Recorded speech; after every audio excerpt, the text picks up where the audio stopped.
एक दिन की बात है, आरोही सुबह पार्क में टहलते हुए जा रही थी।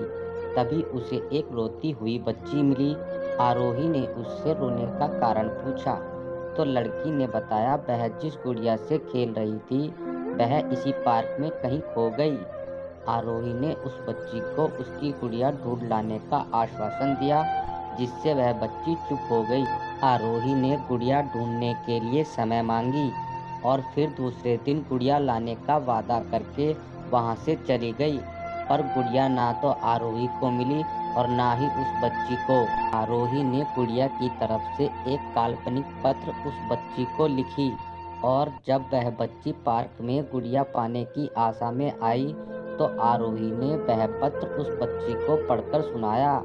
पत्र इस प्रकार था, कृपया रोना मत, मैं समय समय पर उस गुड़िया के बारे में तुम्हें लिखती रहूंगी, बस तुम रोना मत। अब आरोही रोज उस खोई हुई गुड़िया की तरफ से काल्पनिक पत्र लिखने लगी और लगभग रोज उस बच्ची को पढ़कर सुनाती, जो कि यात्रा का काल्पनिक वर्णन हुआ करता था।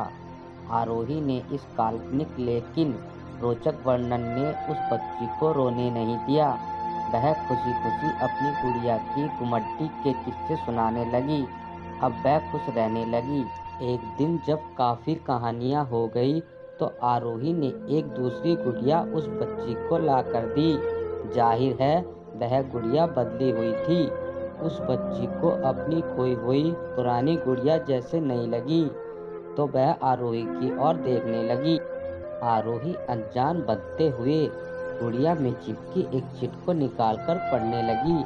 उसमें लिखा हुआ था, यह मैं ही हूँ, तुम्हारी वाली गुड़िया जो पार्क में खो गई थी।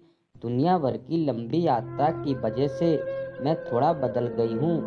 बच्ची को इस गुड़िया और आरोही पर विश्वास हो गया। वह गुड़िया लेकर घर चली गई। बरसों बाद जब वह बच्ची बड़ी हो गई तो एक दिन वह अपनी अलमारी में कुछ ढूंढ रही थी तो उसका ध्यान उस गुड़िया पर गया जो आरोही ने उसे दी थी। बचपन की बातें याद करके वह हंसने लगी। उसे सब समझ आ चुका था कि आरोही ने कैसा उसका मन रखा। उसे उस गुड़िया पर फिर प्यार आने लगा। वह उसे बड़े गौर से देखने लगी।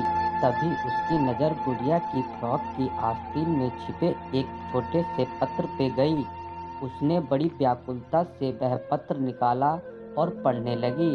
पत्र में संक्षेप में यह लिखा हुआ था, हर वह चीज़ जिससे तुम प्यार करती हो कभी न कभी तुमसे खो जाएगी और जो तुम्हारे पास होगी वही तुम्हारे लिए सच्चे रूप में बनी होगी। रूप भले ही भिन्न होगा पर प्यार एकदम खालिश होगा।